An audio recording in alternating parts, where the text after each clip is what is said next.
Okie dokie. Well, welcome back to Circling Seattle Sports. I used to say podcast, but we've grown into much more than a podcast since, geez, the last interview that we've done.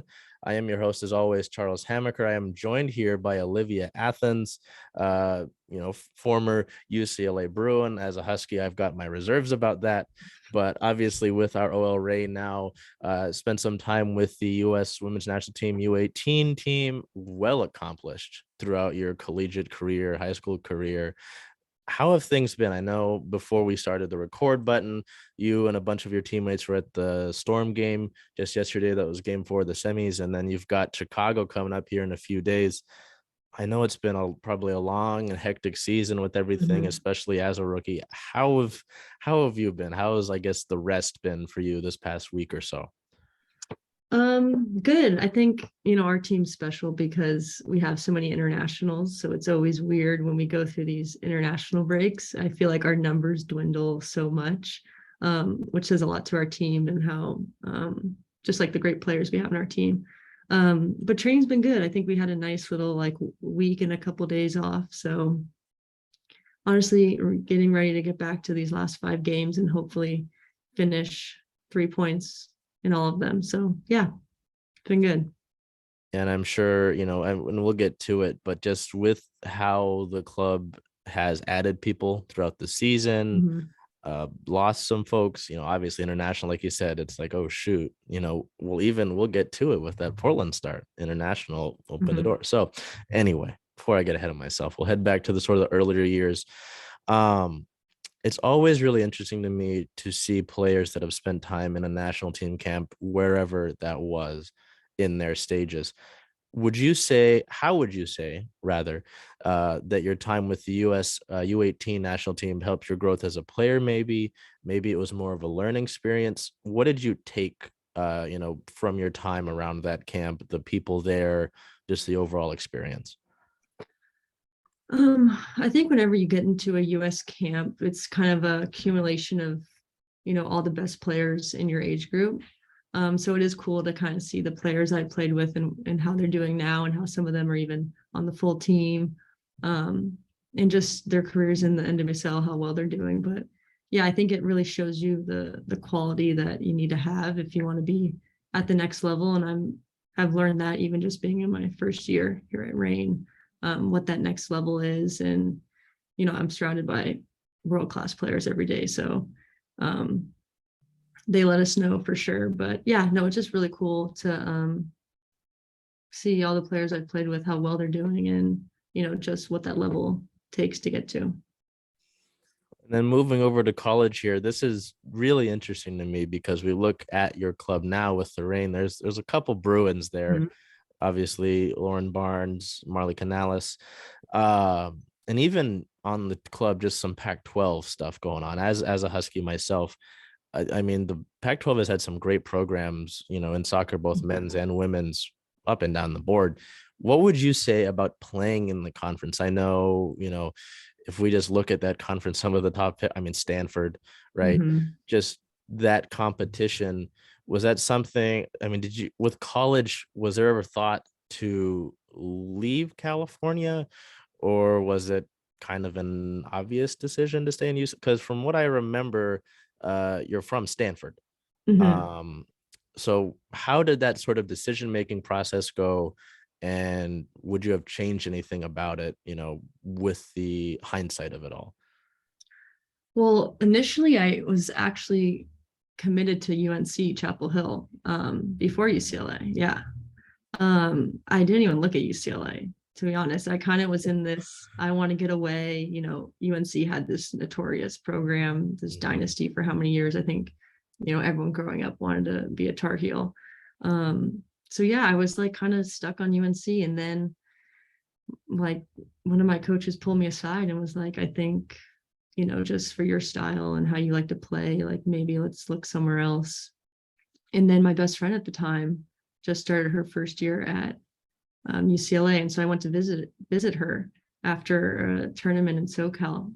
And I was baffled. I was like, why did I never look at UCLA? Oh my God, it's amazing here. You're in SoCal.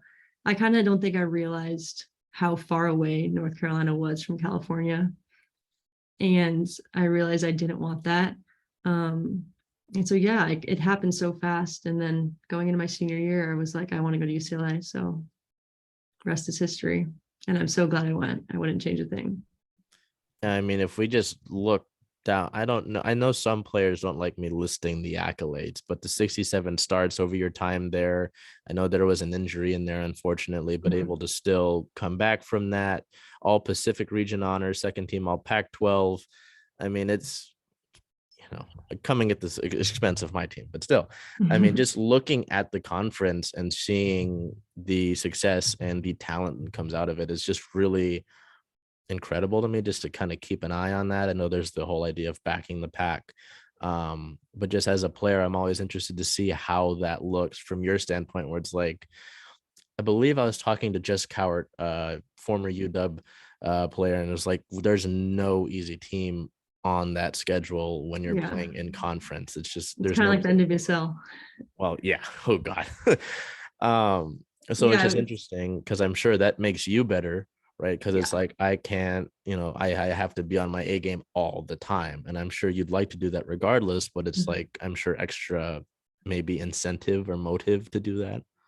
Yeah. And I think, well, at least I played in the Pac-12 during an interesting time when you look at Stanford, and 5 of those players on the national team were on that Stanford team. So it kind of makes me feel better that we never beat them, because I'm like, it's half the national team, but like, yeah, they had a crazy good team. And I mean, to obviously, I mean, it doesn't, these don't exclude each other, but looking at your success, I know I mentioned high school, but the college level, your success in the tournament, how many times you guys got to the tournament, is there really, now that you look at that part of your life, because obviously you're at the pro level now, this is a Mhm. different chapter, is there anything that you can, maybe any moment or maybe a year itself, maybe it spanned a year, or could be a game, could be a week, could be a month, a time period that you would say really sort of kicked things into gear for you to get, like, ultimately was the jettison point to get to the pro level? Was that maybe even something you thought of? Because I know some players didn't even think about playing pro until something kind of flipped that switch in their head. Was there a sort of a decision or a moment like that for you to kind of, I guess, push the envelope? Mhm. Yeah, I think last year, um, I was starting my 5th year, and I've always pretty been, care about my education, and I wanted to get my master's degree. So I wasn't really thinking too much about going pro. Um, and then last fall, I kind of just had a conversation with Laura, and she basically was like, I want you to come play for me. And then that was the moment when I was like, oh my God, like, yeah, this is something I want to do. So yeah, it wasn't really on my mind. And then it kind of just happened, and I realized it was something I wanted to pursue. And luckily I was able to do my school and play for Rain at the same time the first half of this year. So it all kind of worked out. I mean, I complain about classes, but man, I can only imagine what that's like. Yeah, it was hard. Um, Goodness gracious. So that's a great transition point, to Mhm. mention Laura and just how that conversation kind of shifted things. Um, is there any more detail behind that discovery process, how that went? Because I believe you went undrafted, and then, there was the talk. I'm sure that was the talk Yeah. with Laura that kind of swayed things, but is there anything else behind that? And I asked that because it's really interesting to me to hear the inner workings of some of these Mhm. things, because former keeper Cosette Morche got word that she got traded to the Rain via Instagram DM. The Rain Instagram Wow. DM'd her, and, well, or they posted something about it, and she found out that way. And it's always really interesting to me, maybe others that might be watching this, to see that's how she ended up here, and you wouldn't have known that just through a standard press release. You know what I mean? So is there Yeah, anything so else? yeah, so I was in a everyone in my grade was in kind of a weird situation because of COVID. And so what they did was, for the 2021 draft, all seniors were eligible regardless if you entered. So I was up for, even though I didn't enter the draft, someone could technically pick me if they wanted to. Same thing with my roommate Laurel. And so we obviously took our 5th years, and then for the next year's draft, all of those fifth years that were in the other draft were no longer draft eligible, which means we had to be picked up through discovery. So we weren't even able to enter this year's draft. Yeah. So before the draft, I talked to Laura and it was kind of set that I was going to be a discovery player for Reign. But then like when the draft approaches, they like allowed fifth years to enter. I don't know why, maybe they had low draft numbers or something, but at that point I was like, no, like I'm at a place I want to be at. Why would I, take my chances and enter the draft? So yeah, I'm kind of just ended up, I guess, where I needed to be. And I'm very thankful for Laura.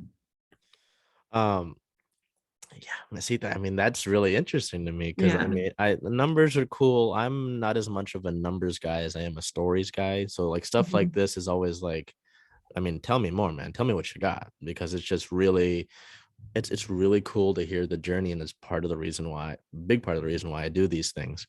Like with a teammate of yours in the midfield with Olo. I remember Laura was at one of the UW games at the end of the year, and I'm like, that's Laura Harvey, the standard like big puffer jacket, the giant Nike swoosh on the back. And I saw her face. I was like, that's Laura Harvey. What is she doing here? And I know, I'm sure you played because Ola was against a her. fifth year too. Yeah. I guess she entered the draft. She got to enter the draft. But so yeah. It's crazy, huh? NWSL's got some. It's and I mean, with free agency and all that, it's fun to watch it unfold to an extent, but also knowing that there's more behind it, so taking that and then moving over to the league, obviously there's Challenge Cup, the Women's Cup, there's a bunch of stuff going on for you guys. I'm sure it gets pretty hectic. Is there a moment through all that, and I know we're heading really deep into the season now, but earlier, was there a really like welcome to the NWSL moment, a welcome to the league?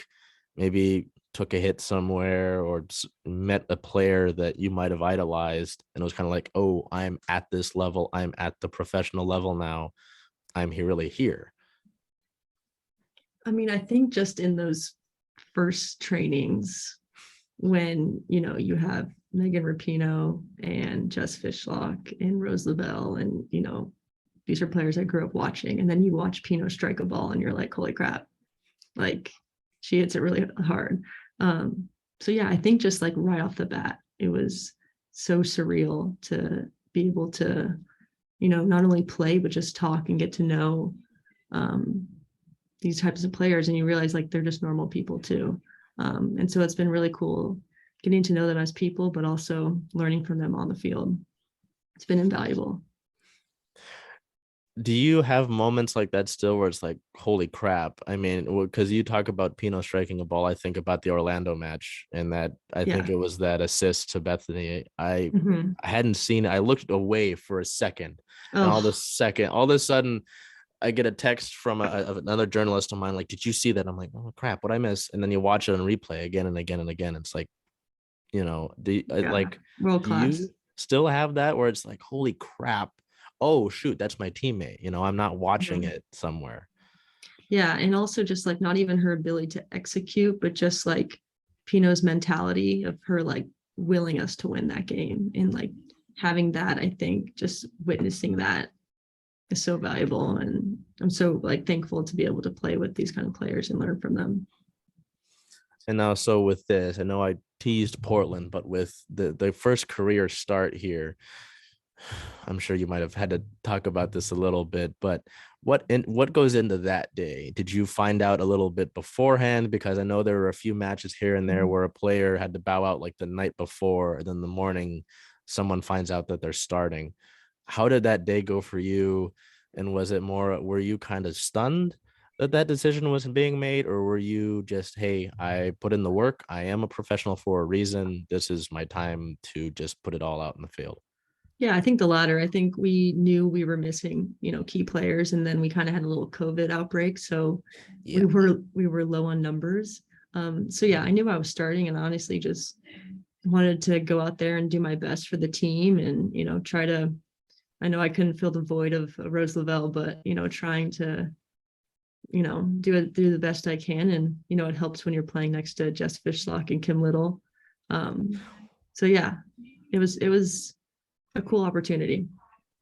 From an inside standpoint, that's a really great point. From an inside standpoint, I mean, we look at some of the players that have come and gone through the roster this year. You know, Ali going to Orlando to get more time, Kim coming back on a short loan, Haitama coming in now with this club. You already talked about Pino. Jess obviously is Jess. I don't think we need to even mention that much more. Um, oh shoot, I totally lost it there. But just from an inside perspective, what is that like to just be around that? Is it just sort of I have to be a sponge and just take up what these players give me? And how much how much can you do that kind of be like, not to be like a pest, but just trying to learn as much as you can from these players who've had these experiences, who have been as successful as they have been? Yeah, I think, like you said, being a sponge, I think that's kind of how I've wanted to approach my rookie year. Um, as being a sponge, and this is such a unique time to be playing with, these kind of players, and opportunity to learn from them.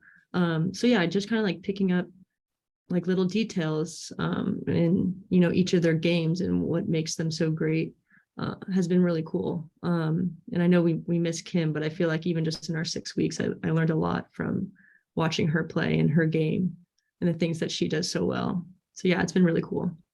That is great. Yeah. As soon as there was the whole process with the visa, I was like, shoot, I wonder if they can extend that. Mm-hmm. And even Lou was like, yeah, we couldn't do that. And I'm like, crap. And then just to wrap it up here and put it on a nice bow, I know that we're heading towards the end of the season. And I mean, a lot of the time in these matches recently, you guys have really clicked. I know that there have been some comebacks here. We look at Angel City. Uh, but I mean, wins like that to me say a lot about just how tight the group is. What can you say from your perspective? I know you being a rookie and all, but what you can gauge from the culture that's been created, because that's always something that's really important to me Yeah, to see, with one of our teams here in this area, that people want to be here, they like being here, and they want to win here. Just all yeah. of that, you know, what can you say about the culture within the Rain organization?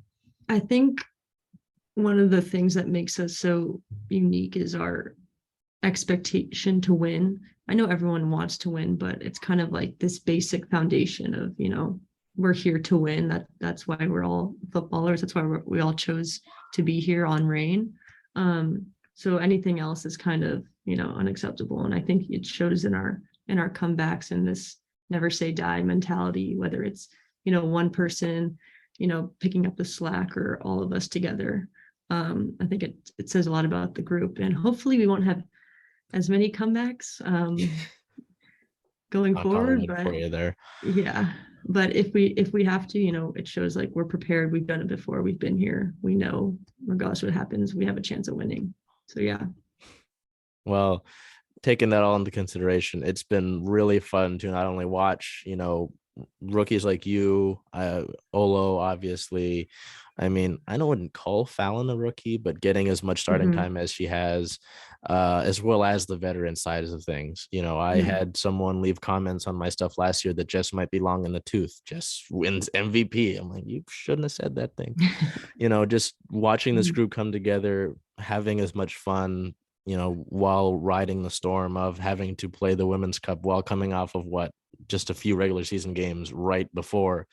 It's been really great to watch you all, and anyone who has been with the show and watching Circling Seattle Sports to a decent time knows how much. And even as I mentioned, the Rain, it's our favorite team to cover by far. So I Thank you. appreciate you taking time out of your day. I will say, with the UCLA thing, the 8 clap has been burned into my head, so it's Good. torturing me. Damn it. No, regardless, excited to see not only the rest of this regular season, but what else you do in a Rain kit. Um, Thank you for all your time, and excited to see, obviously, Chicago. We got Chicago on Friday here, but what the rest of the regular season holds and beyond. So, Yeah. Olivia, do you have anything you want to end on? I know a lot of players on the club are involved with different things. I know we've got intentionalist. I believe we're doing that I got to send my tweet out today, but is there anything that maybe you want to push? before we head out of here? Mm, no, not right now, Charles. I'm no Lou Barnes. Oh, Not yet. When I spoke with Lou, I had a list. I was like, all right, let's see. You've Yeah. got bing, bing, Hard bing. to keep up with her. She was at the mini pitch thing before she came up to the Aces game. So she does it Oh all. my She's God. amazing. Yeah. Well, We need I more don't Lou know. Barnes. I wouldn't argue with that, but Yeah. even to go back to you doing classes during the season, I don't know how you guys manage it. Yeah, I So, think I'm on a little like summer break right now. I'm enjoying my well, my we'll get you back done to with that school break, time. huh? But yeah, I'm eager to get back to something.